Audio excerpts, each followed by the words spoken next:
Mais on s'autorise à penser dans les milieux autorisés. Alors ça, c'est encore un autre truc. Les milieux autorisés, vous y êtes pas, vous, hein.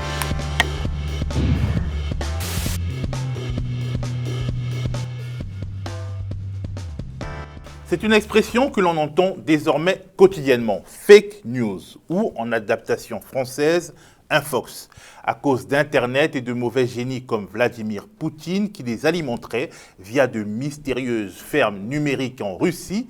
Elles proliféreraient plus que jamais. La victoire de Donald Trump lors de la présidentielle américaine de 2016, c'est la faute aux fake news. Le Brexit, c'est à cause des fake news et de leurs petits frères, le conspirationnisme et le complotisme. Bien entendu, les manipulations médiatiques existent, mais à entendre certains analystes, elles seraient toujours, presque toujours en tout cas, le fait de groupes extrémistes, marginaux, de gourous expliquant à une horde d'analphabètes crédules que la Terre est plate ou que, tiens, le coronavirus aurait été fabriqué en laboratoire. Ce n'est pas l'angle d'attaque de mon invité. Jacques Beau est un ancien agent de renseignement suisse. Il a aussi été expert auprès des Nations Unies. Il publie aux éditions Max Milo un livre intitulé « Gouverner par les fake news ». Selon lui, ce sont les gouvernements, nos gouvernements notamment, qui produisent les fausses informations les plus préoccupantes parce que les plus meurtrières. Bonjour Jacques Beau. Bonjour. Alors, dans votre livre, vous comparez les délires fantaisistes sur l'interdiction des frites en Belgique ou l'existence d'un arbre à sushi à un autre type d'invention. Je vous cite, « Au sommet de la pyramide sont les fake news qui manipulent les faits de sorte à créer une cohérence factice autour d'une apparence de vérité afin de fausser la perception d'un auditoire et de le pousser à adhérer à une politique. Elles conduisent à la notion de post-vérité. Ce sont les vraies fake news, les plus perverses, les plus dangereuses, mais les plus difficiles à détecter. » Avez-vous l'impression que ces vraies fake news, donc les fake news d'État, sont moins souvent dénoncées que celles qu'on peut considérer comme anecdotiques?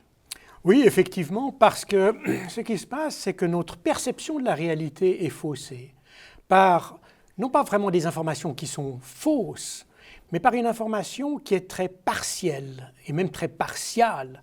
C'est-à-dire qu'on ne connaît pas tout des choses. Et malgré le fait, ce que je mets en évidence dans le livre, qu'on a beaucoup d'informations qui en fait existent, elle est là, il y a des rapports officiels, il y a des informations qui sont publiées, mais qu'on ne publie pas, ou plutôt qu'on n'évoque pas, en appui d'une politique. L'exemple caractéristique, c'est les frappes menées contre la Syrie en avril 2018, alors qu'on avait des suspicions que des armes chimiques aient été utilisées à Douma, mais en fait, aucun élément ne permettait de le déterminer, rigoureusement aucun.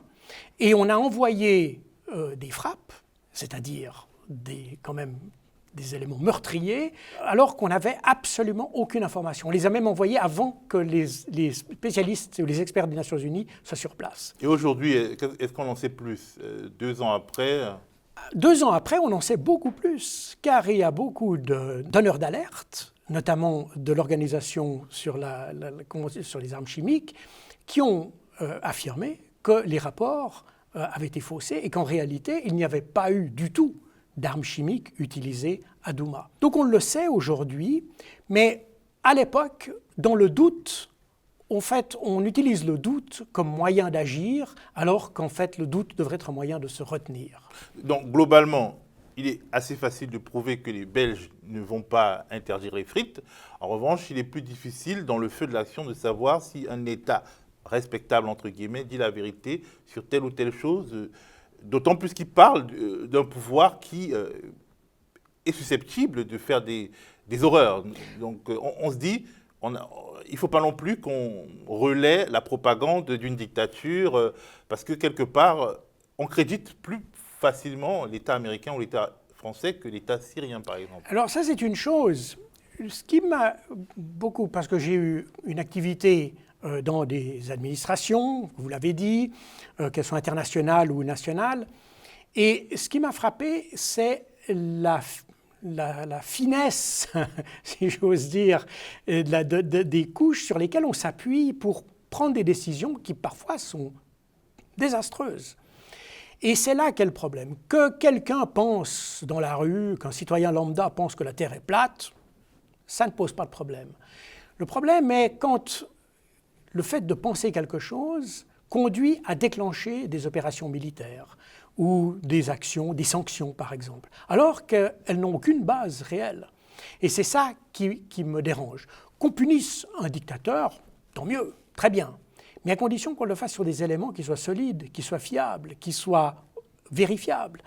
Mais si on commence à prendre des décisions sur des éléments qui sont totalement invérifiables ou invérifiés, alors on est dans la loi de la jungle. Et c'est un peu ce que fait Donald Trump, par exemple, où on adopte des sanctions sur la base de rumeurs, sans savoir ce qu'il en est. Des sanctions contre eux?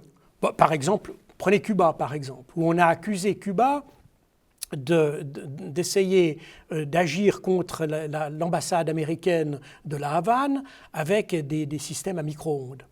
Et on a donc pris des mesures, des sanctions contre Cuba, on a renvoyé des diplomates, des États-Unis et des diplomates des Nations Unies cubains, mais ils ont été persona non grata aux États-Unis, pour finalement s'apercevoir que le problème n'était pas du tout des micro-ondes, mais des criquets locaux. C'était le chant d'amour de criquets locaux. Et donc, ça montre le peu de sérieux sur lequel on s'appuie pour prendre des décisions qui ont quand même un impact sur des populations. Pouvez-vous nous lister quelques fake news d'État qui ont changé la face du monde et souvent pour le pire? Écoutez, par exemple, ça a été l'intervention, ou la soi-disant intervention russe en Ukraine. En fait, il n'y a pas eu d'intervention russe en Ukraine. Pas d'intervention militaire, j'entends. Il y a eu des agissements politiques, c'est évident. Pourtant, quand vous regardez le site de l'OTAN, on vous montre des photos de véhicules qui sont à peine identifiables d'ailleurs, mais qui, soi-disant, démontrent la présence d'unités militaires russes en Ukraine. En fait, il s'agissait d'unités de rebelles du Donbass, des unités qui utilisent des véhicules qui ont été prises à des unités de l'armée ukrainienne. Là, quand on parle de la Crimée, par exemple, l'annexion de la Crimée, il y a évidemment on peut faire beaucoup d'interprétations juridiques sur la manière dont ça a été fait. Et je ne me prononce pas là-dessus, c'est des arguments juridiques. Mais ce qui m'a surpris, c'est qu'à aucun moment, on a dit que la Crimée avait, avant même la dissolution de l'Union soviétique, avait eu un référendum d'autonomie, que la Crimée était en fait déjà une région autonome avant même que l'Ukraine soit indépendante. Et qu'après l'indépendance de l'Ukraine, les Criméens ont revendiqué leur droit à l'autonomie et qu'en fait, ce droit à l'autonomie leur a été confisqué par l'État ukrainien.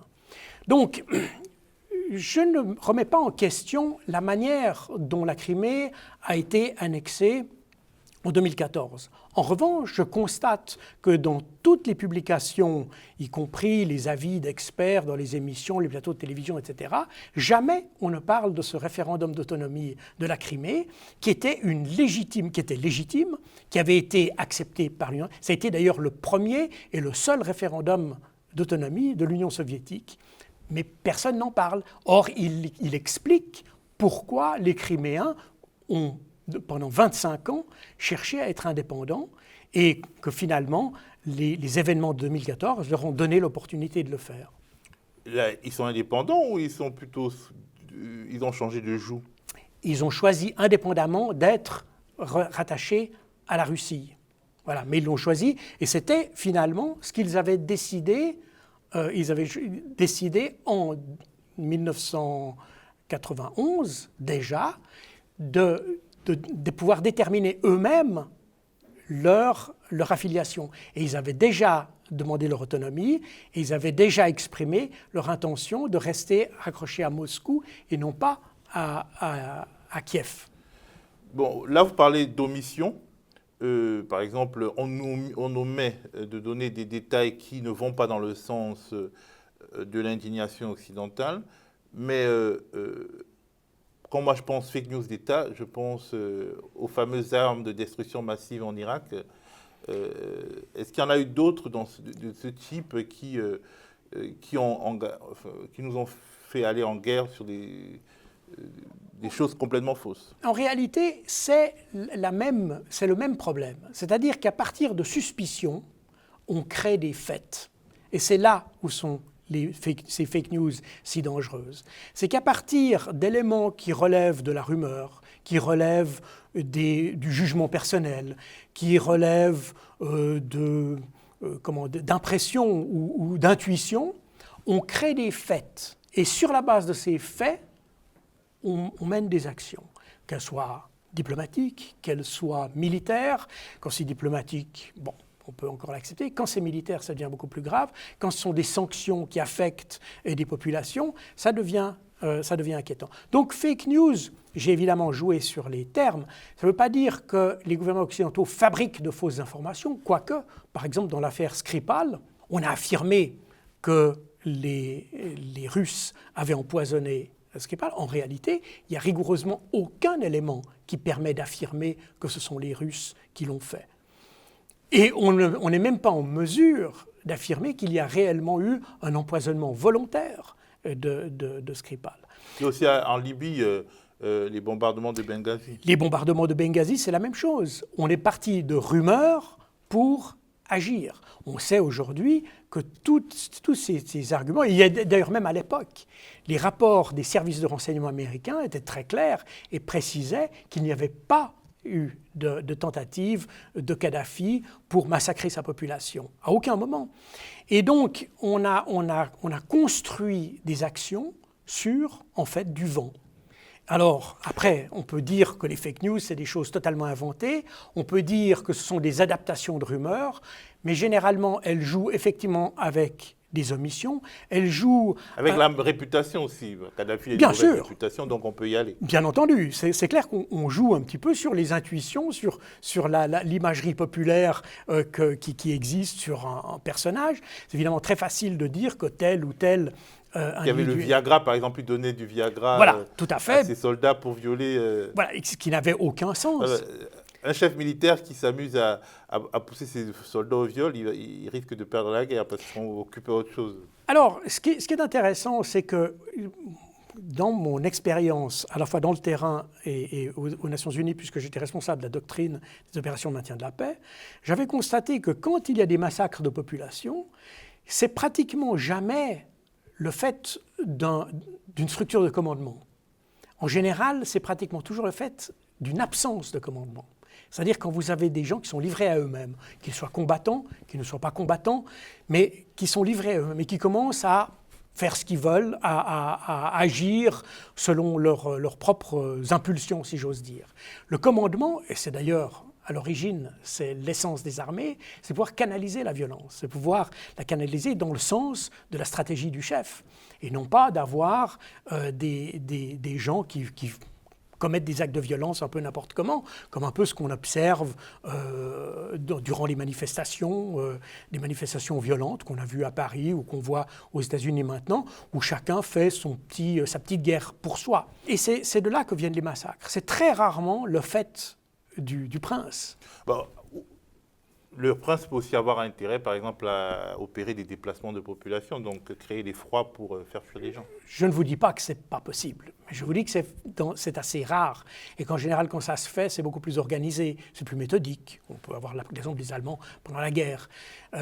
Mais les massacres comme ça qui se font un petit peu au jour le jour, c'est rarement le fait du chef, c'est la fête d'une absence de chef. Ce qui indique d'ailleurs que quand une stratégie, c'est une stratégie typiquement occidentale, que d'éliminer les chefs dans un combat, eh bien, quand on élimine les chefs, on augmente le risque d'avoir des massacres de population. J'étais responsable du projet de la protection des civils quand j'étais aux Nations Unies, et durant la guerre en Libye, j'avais mis en garde contre le fait de s'attaquer aux structures de commandement libyennes.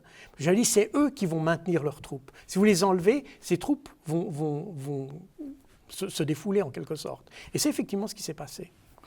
Alors, est-ce que finalement ce ne sont pas ces mensonges d'État qui sont finalement très vite révélés? Parce que 1 ou 2 ans après, on sait qu'en Libye, ça ne s'est pas passé comme ça, en Irak, ça ne s'est pas passé comme ça. Est-ce que quelque part, ce ne sont pas donc ces manipulations d'État qui créent une sorte d'intuition populaire qui nous menant aux fake news? C'est-à-dire, on n'a tellement pas confiance à ce que dit l'État que n'importe qui sur YouTube peut venir nous dire, dès qu'il dit quelque chose qui est différent de ce que dit l'État, dont on sait qu'il ment, on le croit. Alors évidemment, ça a des effets pervers, parce que du coup, la crédibilité des États disparaît. Et effectivement, on n'a plus confiance en personne, il n'y a plus de point de référence. C'est d'ailleurs pour ça que, dans mon ouvrage, je souligne l'importance des services de renseignement, qui, eux, devraient être, en quelque sorte, le maître étalon de l'information, en théorie tout au moins. Parce que c'est eux qui ont la fonction première d'informer les dirigeants politiques et stratégiques d'un État, et qui devraient ramener, en fait, j'allais dire l'église au milieu du village, d'une certaine manière. Le problème, c'est que dans bien des parties du monde, les services de renseignement sont mal outillés, mal équipés, ils n'ont que très peu d'yeux et d'oreilles, et que souvent, ils ne sont pas vraiment en mesure d'analyser les choses. Et du coup, eh bien, on en revient à des décisions qui relèvent du discrétionnaire, purement et simplement. Et là, effectivement, on arrive à la perte de crédit des États. Mais quelque part, les services de renseignement, ils sont muets déjà, parce que, a priori, un agent de renseignement ne peut pas venir contredire un chef d'État ou un ministre de la Défense quand il ment. Et aussi, les services de renseignement sont impunis. C'est le règne même de l'impunité. Par exemple, tous ceux qui ont raconté des bobards, alimenté des bobards sur l'Irak ou sur la Libye, en fait, ils ne sont punis ni au niveau national, ni au niveau international.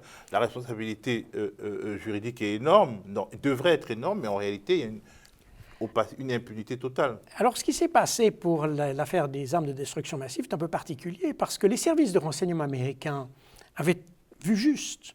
Et ils ont informé le président qu'en réalité, il n'y avait pas d'armes de destruction massive. Raison pour laquelle Rumsfeld a créé des services parallèles qui, eux, ont généré la fausse information. Les services de renseignement, leur fonction, et je l'ai expérimenté moi-même, c'est parfois d'aller contre le dirigeant. C'est-à-dire que la fonction d'un service de renseignement, c'est de lui amener des faits sur la situation, une image de la situation. Que le dirigeant en tienne compte ou n'en tienne pas compte, ça c'est un problème politique. Mais la tâche des services de renseignement n'est pas d'être en accord avec les services de renseignement, c'est pas vrai. Avec le politique. Non, c'est pas du tout sa fonction. Sa fonction, c'est de lui amener les faits et de lui amener une image. Mais c'est le politique qui paye... Le politique, après, les services de renseignement proposent et le politique dispose. Et c'est là où on a souvent le problème. Mais très souvent, les services de renseignement ont un avis contraire. Ce qui s'est passé, par exemple, on pourrait parler de l'attaque chimique de Ghouta en 2013, qui restait un peu en travers de la gorge ici en France, parce que le président Hollande s'était engagé à intervenir si Obama s'engageait. Et puis, finalement, Obama ne s'étant pas engagé, François Hollande a dû rester sur sa faim. Et beaucoup d'experts continuent à reprocher ça aux Américains.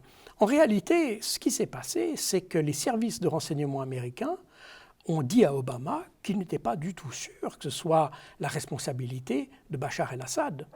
Et qu'en fait, les informations qu'ils avaient indiquaient plutôt que c'était les rebelles qui l'avaient fait. Et c'est la raison pour laquelle Obama n'a pas agi. Et c'est pour ça qu'il s'est retenu. Mais ça, c'est le rôle des services de renseignement. Le rôle des services de renseignement n'est pas d'être en accord avec le politique. Il y a d'apporter des éléments de décision. Mais si on veut faire carrière, bon voilà, on ne va pas déplaire au prince. Après, c'est un autre... La manière dont on interprète ça est différente. Et je l'ai aussi vu de mes yeux.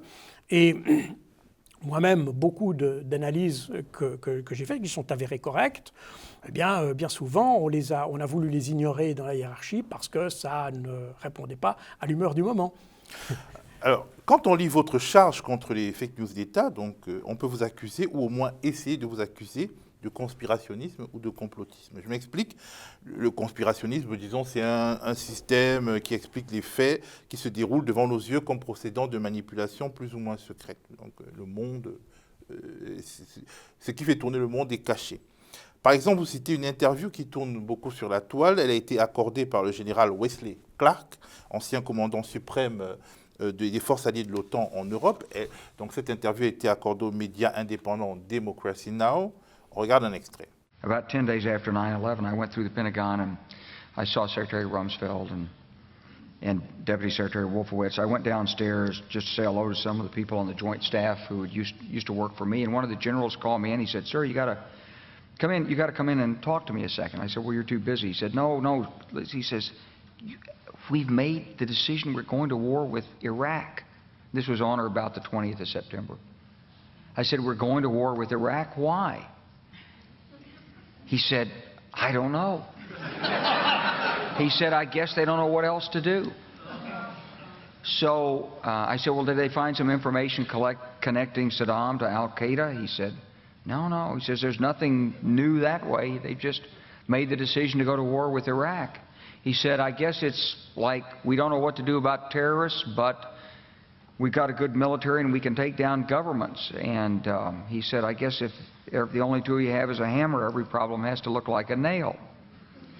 So I came back to see him a few weeks later, and by that time we were bombing in Afghanistan. I said, "Are we still going to war with Iraq?" And he said, "Oh, it's worse than that." He said, he reached over on his desk, he picked up a piece of paper, and he said, I just got this down from upstairs," meaning the Secretary of Defense's office today, and he said, "This is a memo that describes how we're going to take out 7 countries in 5 years, starting with Iraq and then Syria, Lebanon, Libya, Somalia, Sudan, and finishing off Iran." Quand on écoute ça et qu'on vous lit, on a l'impression qu'il y a un programme que les États-Unis déroulent implacablement, quitte à provoquer des situations qui permettent d'attaquer tel ou tel pays. On a l'impression qu'il s'agit effectivement d'une grande conspiration et on a même peur de prononcer le mot parce qu'on a peur de se faire attaquer juste parce que cette intuition nous vient à l'esprit. Alors tout d'abord, il faut bien comprendre ce qu'est le mot conspiration. Quand on parle de conspiration, on implique qu'il y ait une intelligence derrière, c'est-à-dire qu'il y ait une intention.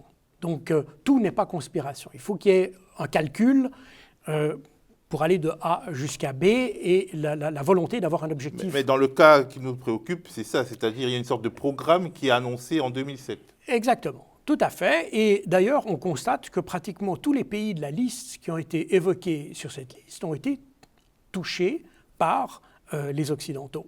Le pourquoi de la liste, alors on peut discuter sur la liste. Le fait est que les Américains avaient déjà en tête d'avoir une fragmentation, et d'ailleurs il y a de nombreux documents d'intellectuels, on a ici ces interviews du général Wesley Clark, mais en réalité il y a beaucoup d'intellectuels qui ont appuyé cette fragmentation du Moyen-Orient, qui en partie, alors savoir quelle est la poule et quel est l'œuf, ça c'est une chose compliquée, mais on constate qu'il y a une convergence avec des plans israéliens qui eux ne cherchaient pas à conquérir nécessairement le Moyen-Orient, mais chercher à le fragmenter. Pour Israël, sa sécurité a toujours passé par une fragmentation du Moyen-Orient, pas nécessairement par une domination. Et ils ont toujours pensé qu'en se battant entre eux, eh bien, les Arabes ne lutteraient pas contre Israël. Et c'est effectivement d'ailleurs un peu ce qu'on observe dans la réalité. Et donc il y a toujours eu cette idée, et depuis les années 80, il y a plusieurs plans qui ont été échafaudés en collaboration avec des think tanks américains pour trouver des moyens pour fragmenter le Moyen-Orient, et en tout cas les grands pays du Proche et Moyen-Orient. Et en fait, ce plan évoqué par le général Wesley Clark, qui a quand même été directeur de l'OTAN, donc on n'est pas sur des généraux de deuxième zone, eh bien on constate qu'effectivement il s'intègre parfaitement dans un plan d'ensemble qui viserait à morceler le Moyen-Orient pour en faciliter en quelque sorte le contrôle d'une certaine manière. En même temps, vous décrivez les interventions militaires occidentales comme sans vision, sans stratégie et sans lendemain. Là on parle d'un plan et puis quelque part vous dites quand même qu'il n'y a pas de stratégie. C'est une contradiction. Oui, ça peut paraître comme une contradiction parce qu'en réalité, on sait qu'on veut morceler la chose, mais on ne sait pas comment on va sortir du problème. On ne sait pas ce que ça va donner. On n'en connaît pas le résultat. C'est exactement ce qui se passe d'ailleurs en Syrie. Il y avait clairement une idée, il y a toujours d'ailleurs une idée pour morceler la Syrie. Mais en réalité, on n'a jamais su exactement comment ça devait finir. Et on s'aperçoit aujourd'hui qu'on est un peu d'ailleurs dans un cul-de-sac. Il n'y a pas de successeur à Bachar el-Assad, et les seules personnalités qui sont à peu près charismatiques ou qui pourraient peut-être avoir un poids politique sont finalement des islamistes dans la région. Donc on arrive dans des cul-de-sac. On est exactement le même phénomène en Libye. On intervient en Libye, mais on ne sait pas, on n'arrive pas à anticiper le résultat, et surtout on n'arrive pas à préparer ce résultat. Donc c'est une sorte de pouvoir de destruction qui n'est pas accompagné d'un pouvoir de reconstruction. Exactement. Et c'est d'ailleurs, d'une certaine manière, toute proportion gardée, c'est le même problème qu'on a avec Barkhane. On a une opération qui est là pour éliminer des islamistes. Bon, on n'y parvient pas, on ne parvient ni à détruire les islamistes, ni à reconstruire l'État malien. Alors, on arrive à éliminer des islamistes, mais on n'arrive pas à éliminer l'islamisme. On élimine des terroristes, mais on n'élimine pas le terrorisme. Et c'est un peu toujours la même chose. D'ailleurs, en éliminant les terroristes, il semble qu'on accélère la terrorisation du pays, parce que là, on part d'un petit endroit autour de Kidal et de Tombouctou, et là, maintenant, c'est quasiment la moitié du Mali. C'est exactement ça. C'est d'ailleurs ce que je décris en partie dans ce livre, mais aussi dans d'autres livres sur la guerre asymétrique. C'est le phénomène asymétrique, c'est-à-dire qu'à force de le combattre, on le crée. On crée le problème, et c'est exactement, on a créé le problème en Irak. En voulant affaiblir l'Iran, on l'a renforcé. En voulant affaiblir les islamistes, on les a renforcés. Finalement, il y a une idée de départ, mais elle est inaboutie, et on a un objectif très vague, et on ne sait pas comment ça va finir. Alors, il y a la fameuse locution latine « errare humanum est, perseverare diabolicum ». Quand même, on a l'expérience de l'Afghanistan, de l'Irak, mais on est quand même allé en Libye, on commet des erreurs au Mali. Est-ce qu'on fait exprès? Parce que finalement, on a l'impression que les désastres n'inquiètent pas tant que ça les dirigeants occidentaux. Tout à fait, et c'est d'ailleurs un peu ce qui a motivé ce livre, d'une certaine manière, c'est qu'on n'apprend pas des échecs. On savait déjà que l'Afghanistan... Ou alors, ce n'est pas des échecs, c'est un désordre à gérer. Ça reste quand même des échecs, parce que, pensez à l'Afghanistan, il y avait quand même eu l'idée de créer une société nouvelle en Afghanistan. Hein. Quand les Occidentaux y sont allés en 2001-2002, il y avait quand même l'idée de faire une société nouvelle, où la femme aurait une autre place, etc. Peut-être c'était juste une manière de vendre une opération qui servait justement à fragiliser un pays. Peut-être, mais c'était quand même aussi pour avoir l'appui politique, un appui politique, et puis surtout d'offrir une perspective. Or, en réalité, on n'a pas tenu compte de tous les facteurs. Les Soviétiques s'étaient cassés les dents, ils avaient réagi relativement intelligemment en limitant leurs ambitions et finalement en décidant de ne contrôler qu'une partie du pays. L'OTAN n'a pas eu cette sagesse et finalement se retrouve totalement défait dans cette affaire. Et on n'a finalement absolument pas appris de ces échecs. Alors ça alimente, c'est vrai que certains y voient son compte, ils trouvent leur compte. C'est notamment l'industrie de l'armement. Ce sont les grands lobbies de l'armement, surtout aux États-Unis, et qui voient leur avantage. Je ne dis pas que c'est eux qui ont provoqué ça, mais c'est eux qui tirent leur marron du feu. Quant aux avantages politiques de la chose, eh bien, ils sont pratiquement nuls. En tout cas, pour les États-Unis ne créent pas de chaos de ce type en Amérique latine. Le chaos de ce type est à la proximité de l'Europe. Par exemple, la guerre en Libye, finalement, le désordre entraîné par la guerre en Libye ne touche pas les États-Unis, mais il touche la France. Le désordre entraîné par la guerre en Syrie ne touche pas les États-Unis, mais il touche l'Europe. Tout à fait. Et c'est là qu'on se demande, est-ce que les gouvernements européens agissent dans l'intérêt de leur pays? Parce que on peut se dire de toute façon que le monde brûle, je m'en fiche tant que mon pays est préservé, mais là, c'est quand même dans notre voisinage le plus proche qu'on allume des feux. Alors tout à fait, et c'est une question qu'on est en droit de se poser. Quand vous regardez par exemple l'affaire de la Libye, et vous regardez les attentats qui ont touché la France à partir de 2015, vous apercevez qu'en réalité, la France et les autres pays européens d'ailleurs n'interviennent que pour une très petite partie des bombardements, des frappes qui sont menées en Syrie et en Irak. Mais évidemment, pour un terroriste, c'est plus difficile de s'attaquer aux États-Unis que de s'attaquer à un pays européen. ça tient à la nature du pays, ça tient à beaucoup de facteurs qu'il n'est pas nécessaire de développer ici. Mais c'est vrai qu'il est plus facile de frapper la France que de frapper les États-Unis. Du coup, on peut s'étonner que on peut s'expliquer que les États-Unis demandent l'appui des pays occidentaux, alors que européens, alors que la participation des Européens est très faible dans ces coalitions. Le fait qu'on y soit permet de diluer la menace et permet de mettre la France au même niveau que les États-Unis.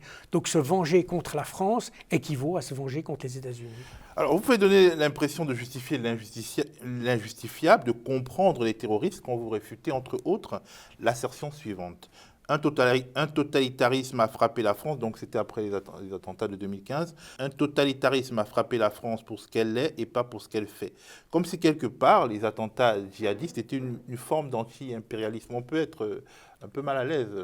Non, ça n'est pas une forme d'anti-impérialisme. En fait, la stratégie des terroristes djihadistes du Moyen-Orient actuel, parce que si on parle des Palestiniens des années 70, on parle de totalement autre chose. Donc je parle des djihadistes d'aujourd'hui. Leur objectif est très simple, et ils l'ont dit d'ailleurs. Et là aussi, l'information n'est pas parue dans les médias traditionnels. Or, elle a été publiée ouvertement par l'État islamique. Il s'agit en fait de pousser les populations, nos populations, à réclamer le retrait des forces armées des pays engagés. Et le modèle qui prévaut pour les djihadistes, c'est l'exemple de Madrid en 2004. Lorsque, après les attentats de Madrid, il y avait eu des élections qui ont renversé le gouvernement Aznar, et les nouvelles autorités en place ont décidé le retrait des forces espagnoles d'Irak.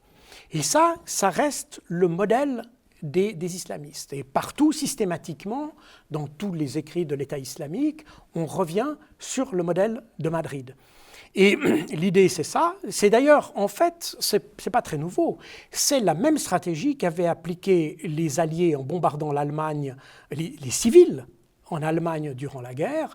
Et ça a été la même stratégie qui a été appliquée par les Américains avec l'usage de la bombe atomique. Enfin, c'est ce qu'ils ont dit en tout cas. C'est-à-dire, on frappe les civils pour que les civils se retournent contre leurs dirigeants et leur imposent la cessation de la guerre. On a fait la même chose avec Saddam Hussein, on a fait la même chose en ex-Yougoslavie, en frappant des institutions civiles pour forcer Milosevic à s'arrêter. Aujourd'hui, pour revenir sur l'actualité, la CEDEAO, la Communauté économique des États de l'Afrique de l'Ouest, en tout cas la Banque centrale des États de l'Afrique de l'Ouest, donc la banque qui gère le CFA, coupe l'alimentation du Mali pour pousser la population malienne à se retourner contre la junte militaire qui donc a renversé le président Ibrahim Boubacar Keïta. Mais bon, on va revenir sur votre livre. Sur la Syrie, vous avez la dent dure contre l'ancien ministre français des Affaires étrangères, Laurent Fabius. Vous n'y allez pas de main morte. Oui, parce qu'effectivement, je pense qu'il a mené un peu une politique en dépit du bon sens et surtout qui n'était pas basée sur des faits. Je pense que si on avait voulu résoudre la situation en Syrie, lui qui était à la tête de la diplomatie française, il aurait eu sans doute des leviers beaucoup plus utiles, beaucoup moins meurtriers et sans doute beaucoup plus efficaces pour agir sur le gouvernement syrien. Mais là, on a choisi une option, j'allais dire l'option américaine.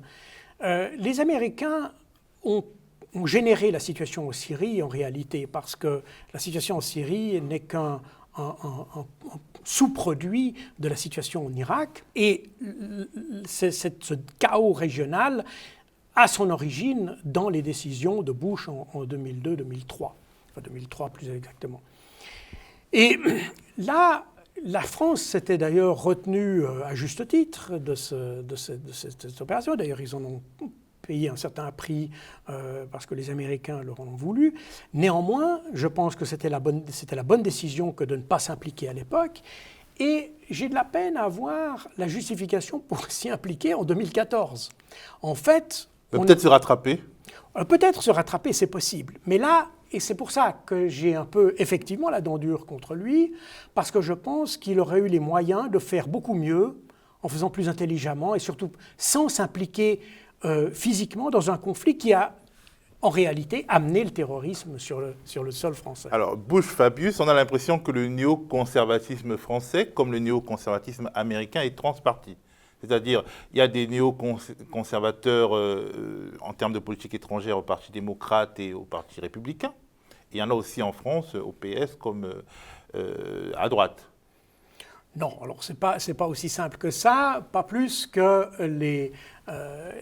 on peut rattacher le côté conservateur à la notion de guerre. D'ailleurs, statistiquement, aux États-Unis, ce sont les démocrates qui ont déclenché plus de guerres que les conservateurs. Les néoconservateurs, c'est pas exactement... On est d'accord, on est d'accord. Néanmoins, l'idéologie conservatrice aux États-Unis, c'est plutôt une idéologie de repli sur soi en réalité. Et Trump, en réalité, l'illustre relativement bien. C'est lui qui voulait retirer ses troupes de l'étranger, se replier sur les États-Unis. Ça, c'est une vision très conservatrice en réalité. Mais Bush, par exemple, n'était absolument pas dans cette lignée. Non, Bush n'était pas dans cette lignée parce que lui, il a eu affaire à un phénomène que évidemment, ses successeurs n'ont pas eu, c'est le 11 septembre. Et il a fallu montrer que les États-Unis ne pouvaient pas simplement se laisser mener par le bout du nez par des terroristes, et donc il a fallu montrer qu'on pouvait agir. Et donc il a agi, sans vraiment réfléchir au pourquoi, au comment, enfin au comment oui, mais au pourquoi, c'était pas vraiment très réfléchi. Quoique le comment on pourrait discuter,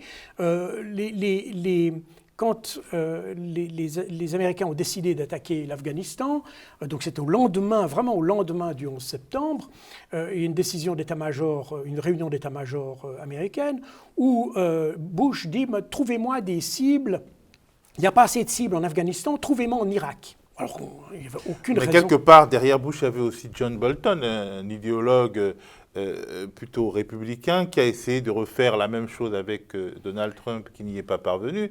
Il y a une sorte c'est pour ça que je pense c'est pour ça que je dis qu'une idéologie, alors peut-être qu'il ne faut pas dire néoconservatrice, peut-être qu'il faut dire interventionniste, voilà. Que l'interventionnisme américain, comme l'interventionnisme français, et donc l'interventionnisme coordonné des puissances, c'est peut-être ça qu'il faut dire. C'est peut-être ça, se retrouve des deux côtés de l'échiquier politique aujourd'hui. Tout à fait, parce que en réalité, on s'aperçoit que les raisons qui ont poussé soit la France en 2014, soit les États-Unis en 2003, qui les ont poussés à intervenir, sont plutôt des opportunismes politiciens que des vraies raisons stratégiques, en réalité. On ne savait pas vraiment ce qu'on allait y faire, ce qu'on allait gagner, ce qu'on allait faire. On ne savait même pas vraiment quelle était la nature de l'ennemi. On ne savait même pas vraiment pourquoi.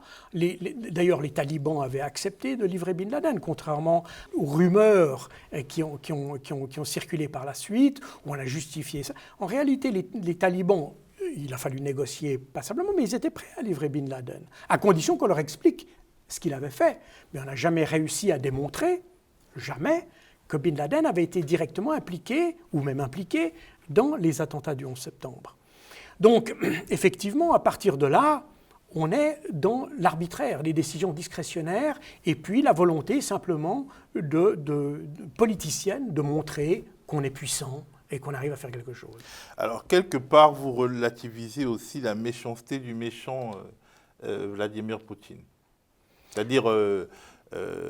on lui cherche des poux quelque part. Quand on vous lit, on a l'impression qu'il n'est pas coupable de tout ce dont on l'accuse. Donc on peut vous dire, bon ouais, vous êtes autant, il y a une sorte d'idéologie qui consiste pour les États-Unis d'Occident à désigner Poutine, la Chine ou les islamistes comme les adversaires. Il peut aussi y avoir une autre idéologie qui consiste à, par exemple, considérer Vladimir Poutine comme un allié probable et non pas un grand Satan. Alors, moi, je ne connais pas M. Poutine et je n'ai pas d'a priori sur lui. Ce que je constate, c'est que les accusations qu'on porte contre lui ne sont pas étayées par des faits. De nouveau, on est dans le domaine des suspicions, on est dans le domaine des intuitions, des perceptions, et on en fait des faits. Alors, si j'observe l'action de Poutine sur la politique internationale, au Moyen-Orient, etc., je m'aperçois qu'en réalité, ces actions sont finalement assez mesurées, qu'en réalité, c'est lui qui a tendance à plutôt apaiser les choses, alors que les Occidentaux ont peu tendance à mettre de l'huile sur le feu. Je pense que la Russie d'aujourd'hui n'a aucun intérêt, parce que ça c'est aussi une chose qu'il faut considérer toujours, c'est quel est l'intérêt de l'un ou de l'autre pour agir. Quel est l'intérêt de la Russie aujourd'hui à mettre le feu en Ukraine, en Syrie et ailleurs? Aucun. Littéralement aucun. Les Russes, après la chute du communisme, étaient demandeurs par rapport à l'Occident. Ils avaient besoin de la technologie occidentale, ils avaient besoin d'ouvrir leur économie à une vraie économie de marché. Ils avaient vécu en économie de guerre pendant 70 ans ou plus, et ils aspiraient à avoir une économie à l'occidentale. Et ils étaient demandeurs. Et d'ailleurs, ils ont demandé. Il y a même eu des demandes effectuées par la Russie pour adhérer à l'OTAN. Donc il n'y avait pas du tout de volonté de confrontation. Au contraire, il y avait la volonté de reconstruire quelque chose de nouveau. L'Occident n'a pas appris la perche qui lui était tendue et a continué un peu sur sa dynamique.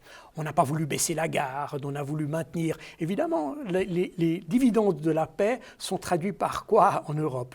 Par la disparition des appareils, enfin pas la disparition complète, mais une dissolution des appareils militaires, une quasi-disparition de l'industrie de l'armement, par exemple. Donc c'est vrai que pour beaucoup de gens, la fin de la guerre froide faisait peser sur la sécurité européenne un point important. Donc on a essayé de maintenir artificiellement une menace, mais qui en réalité n'était pas du tout, on n'était plus du tout dans la dynamique soviétique qui cherchait à imposer le communisme dans le monde. On n'était plus du tout là-dedans.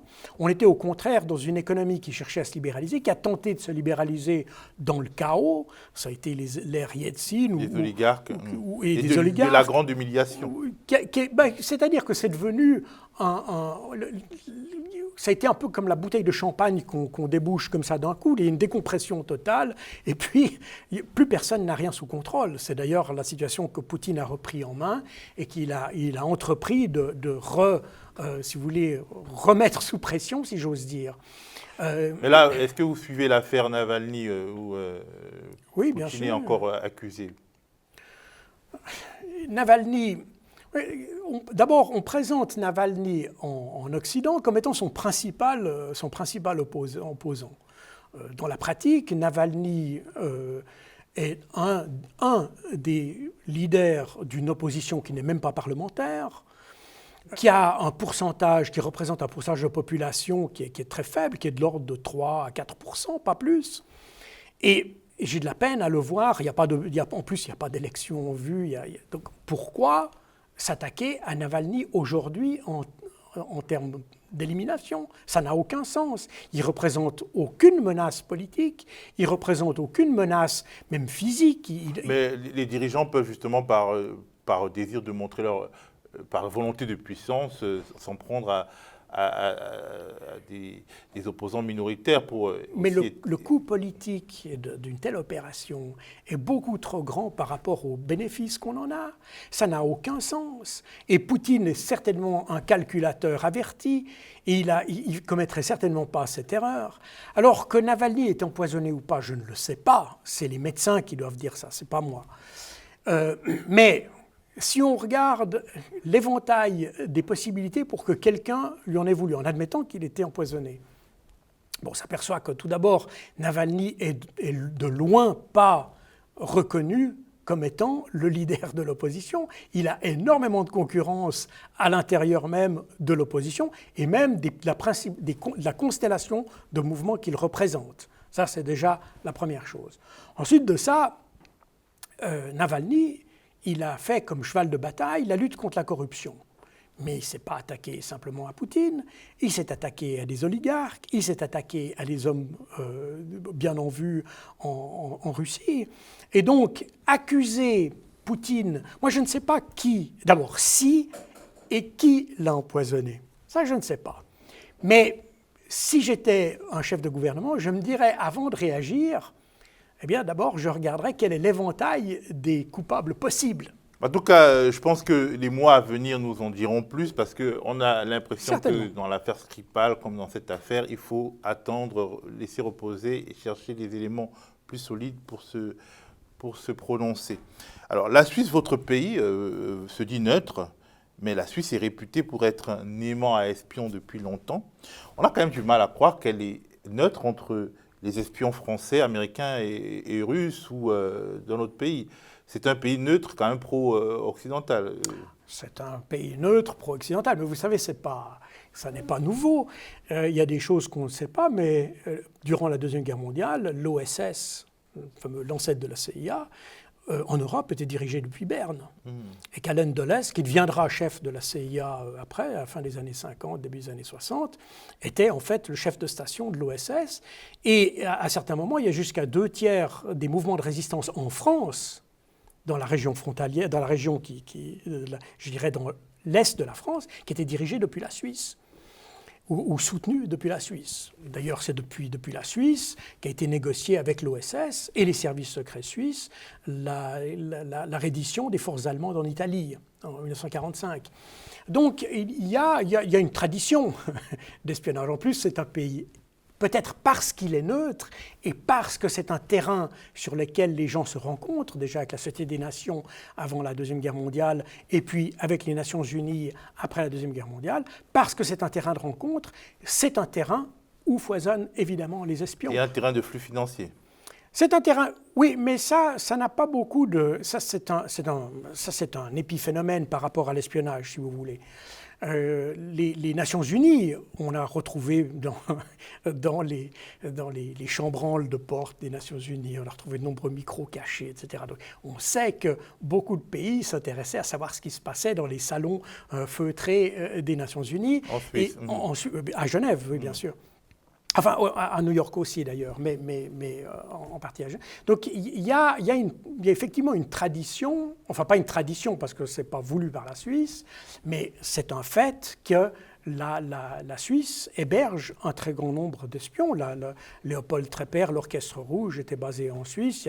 Le BCRA français avait une antenne avec laquelle il communiquait avec les Américains en Suisse, etc. Donc on est dans une sorte de sous-produit de la neutralité qui est l'espionnage, effectivement.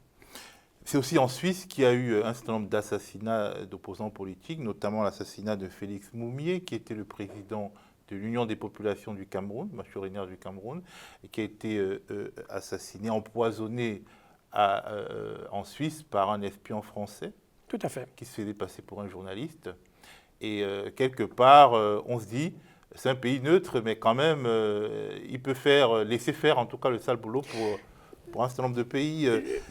Il attire par sa neutralité, et puis finalement, on perd sa vigilance et bim. Alors, je ne pense pas que la Vous avez entendu parler de cette affaire, l'assassinat de Félix Moumié ? Oui, tout à fait. Je l'ai cité d'ailleurs dans un... Non, c'est pas vrai. Pas dans un de mes livres, c'est pas vrai. Mais j'ai fait une exposition sur les services secrets en Suisse en 2012, dans laquelle je parlais de l'affaire de la Main Rouge et des assassinats qui se sont faits dans la suite de ces affaires de la Main Rouge, qui était en fait une opération spéciale du SDEC pour l'élimination des gens qui avaient aidé ou non aux différentes insurrections qu'il y avait en Afrique à cette époque-là, notamment la guerre d'Algérie. Mais non, la Suisse n'a pas sous-traité ce genre de choses. Mais effectivement, la Suisse étant neutre, étant par nature terre d'accueil d'un certain nombre d'opposants politiques, eh bien du coup, on trouve aussi ceux qui chassent ces opposants. Alors, que la Suisse n'ait pas eu les moyens, je ne pense pas que la Suisse n'ait pas voulu, mais je pense surtout qu'elle n'a pas eu les moyens ou qu'elle ne s'attendait pas à ce qu'on commette des attentats sur son territoire. Je pense plutôt que c'est plus que de la naïveté que d'une volonté délibérée de laisser faire ce genre de choses. D'ailleurs, il y a eu beaucoup d'opérations à l'inverse où on a arrêté des espions occidentaux et de l'Est. Même si, vous avez raison, la Suisse s'est toujours plutôt sentie occidentale sur ce plan-là qu'orientale. Donc on est bien d'accord là-dessus. Alors, une dernière question, vraiment une dernière question. Alors, on peut se dire, quelque part, vous alimentez la défiance contre les gouvernements occidentaux, et que cette défiance peut être récupérée, votre discours peut être récupéré par des personnes qui, dans le cadre de cette défiance, vont plus loin que vous et disent ce que vous ne dites pas. Par exemple, que les attaques dites djihadistes sont perpétrées par les pays occidentaux, ou que le 11 septembre est le fait de l'État d'Israël. Ça, ce sont des informations, des fausses informations que vous dénoncez.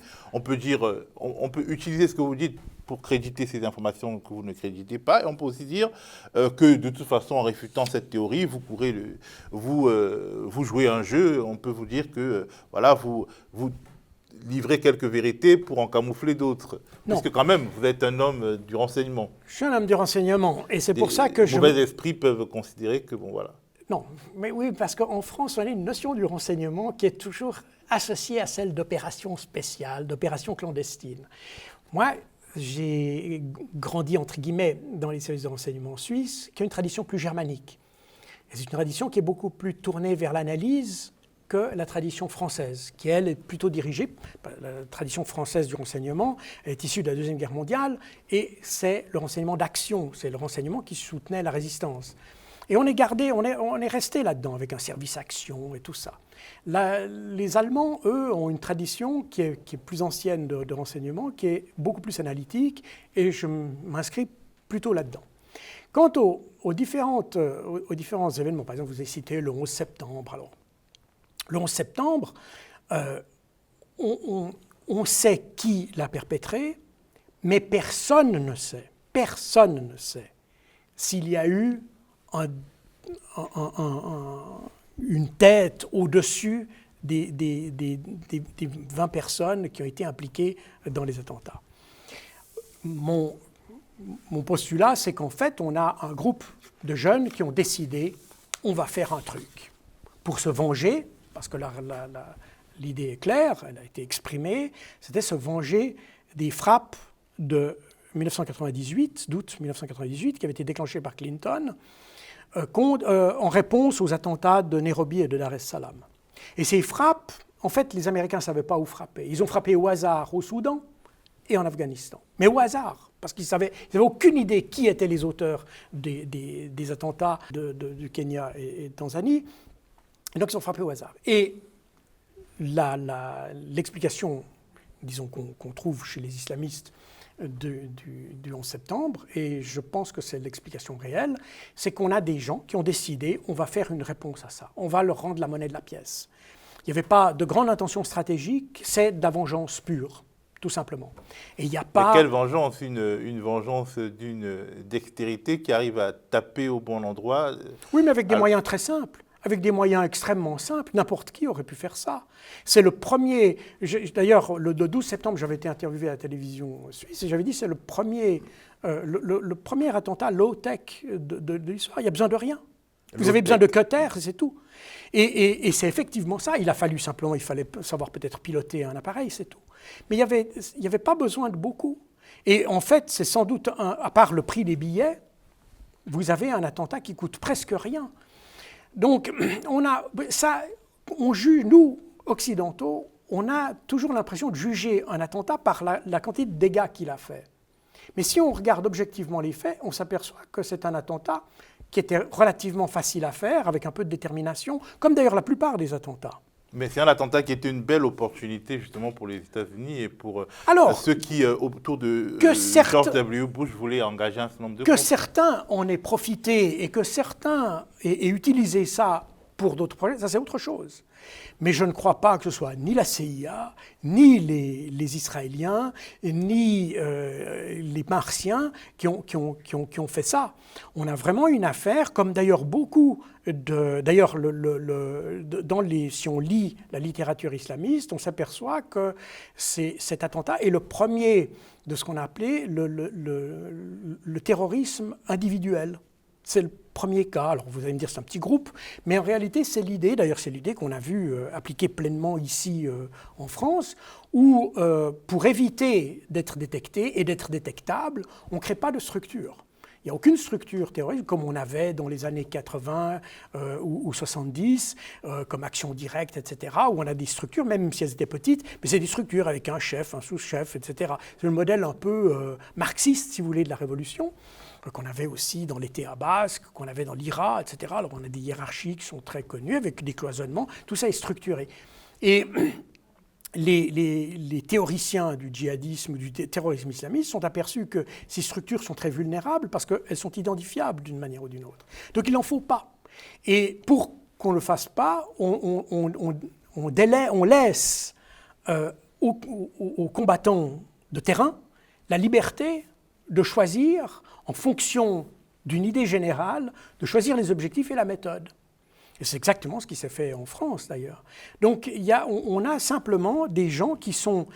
On les motive, on leur dit, voilà, le but, c'est de faire ça, ou de faire ça à notre adversaire et tout. À partir de là, allez-y. Et ça devient un terrorisme qui devient beaucoup plus compliqué à combattre. C'est la raison pour laquelle, d'ailleurs, on a beaucoup plus de difficultés à combattre le terrorisme islamiste, alors que le terrorisme marxiste, y compris le terrorisme palestinien de l'époque, qui était d'obédience marxiste à l'époque, était beaucoup plus facilement, on peut facilement le combattre parce qu'il y avait des structures connues, c'était structuré comme une armée, en fait. Merci Jacques Beau. Je vous en prie.